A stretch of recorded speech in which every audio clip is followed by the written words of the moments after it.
పేదింటి అక్క చెల్లెమ్మల సాధికారత కోసం, పేదింటి అక్క చెల్లెమ్మల సాధికారత కోసం ఆ అక్క చెల్లెమ్మలు సంతోషంగా ఉండాలి. ఆ అక్క చెల్లెమ్మలకు అప్పులు పాలయ్యే పరిస్థితి రాకూడదు. ఆ అక్క చెల్లెమ్మలు తమ పిల్లలను బాగా పెంచగలగాలి.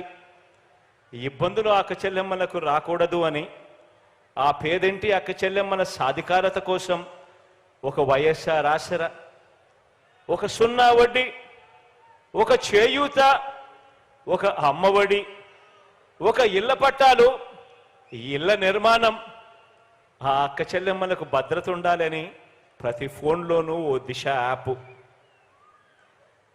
ఆ గ్రామాల్లో ఆ అక్క చెల్లెమ్మలకు భద్రత మరింతగా ఉండాలి అని ఆ సచివాలయంలోనే ఓ మహిళా పోలీస్. ఇవన్నీ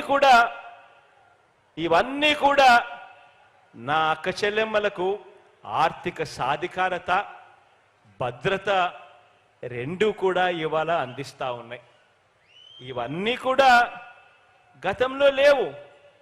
ఇవన్నీ కూడా మీ బిడ్డ ముఖ్యమంత్రి అయిన తర్వాతనే వచ్చాయి అని కూడా చెప్పడానికి గర్వపడతా ఉన్నా.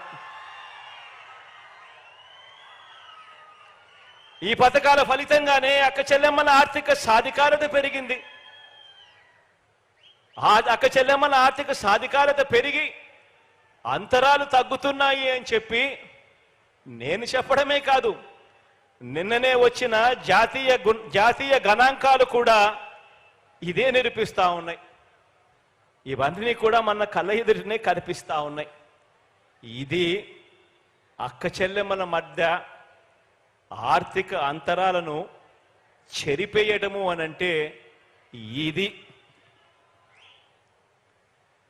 నా ఎస్సీ, నా ఎస్టీ, నా బీసీ, నా మైనారిటీ వర్గాలకు, నా నిరుపేదలకు గడచిన ఈ 57-58 నెలల్లో అందించిన డీబీటీ అంటే నేరుగా మీ బిడ్డ బటన్ నొక్కడం, నా అక్క చెల్లెమ్మల కుటుంబాల ఖాతాల్లోకి